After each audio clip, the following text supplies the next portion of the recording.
Oh, good morning, brothers and sisters of the craft. This is Blue Whisper, and forgive me, I just woke up a little while ago and starting to sip on my coffee. But I wanted to get this final reading done on the diagnosis, the spiritual diagnosis with an egg. And this is day 3, and today I'm going to be doing the final diagnosis. And yesterday's video, there hadn't been any change at all between the day I, opened up the egg and the first full day of, you know, reading the egg. And so today is the final day, and there has been a change since yesterday.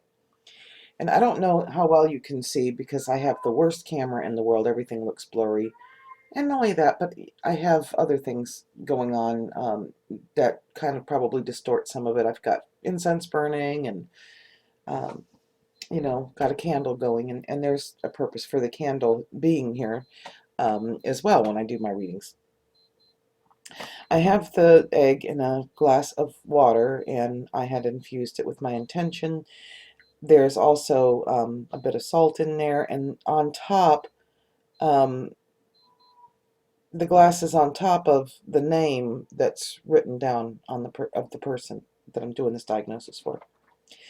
Today, the change, I'm looking at the yolk is completely, the whole top of it, and like I said, I don't know how well you can see it, but the whole top of the egg is now covered in a white, cloudy looking, um, well, it's like the small white spot that I saw in the egg when I first cracked it has grown, and now it's the entire top of the egg. Very cloudy looking on the top. On the bottom it looks, still kind of fuzzy, gooey, snotty, for lack of a better word. Forgive me, I'm not awake yet. The water that was clear is not as clear as it was. The bubbles that were on the side of the inside are no longer there. Um, there's a lot of, there's like a there's another spot on this egg that looks almost tumor-like to me. Um,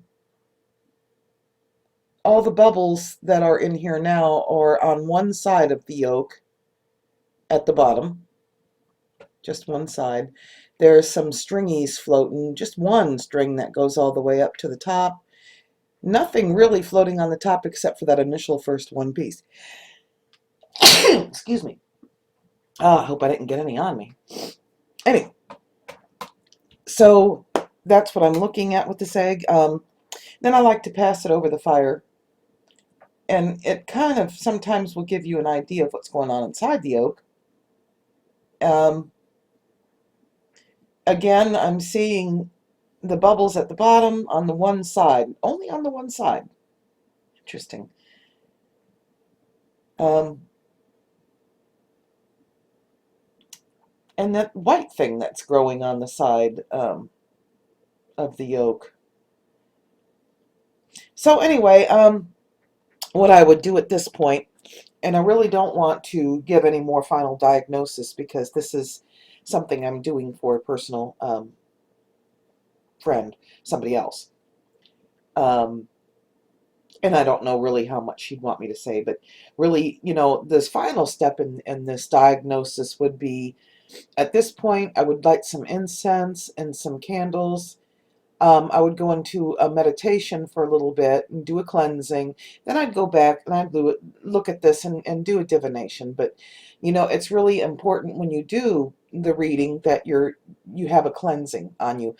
Also, before you even start, and I don't know if I mentioned this in one of the other videos, but before you even do start anything in diagnosing, I think it's not only a good idea to do a cleansing, but you need to do some sort of a specific protection, because when you're taking the egg and you're concentrating on that person, you might be pulling negativity, and which it's your intent to pull anything that you might be picking up into the egg, but you don't want that ick on you.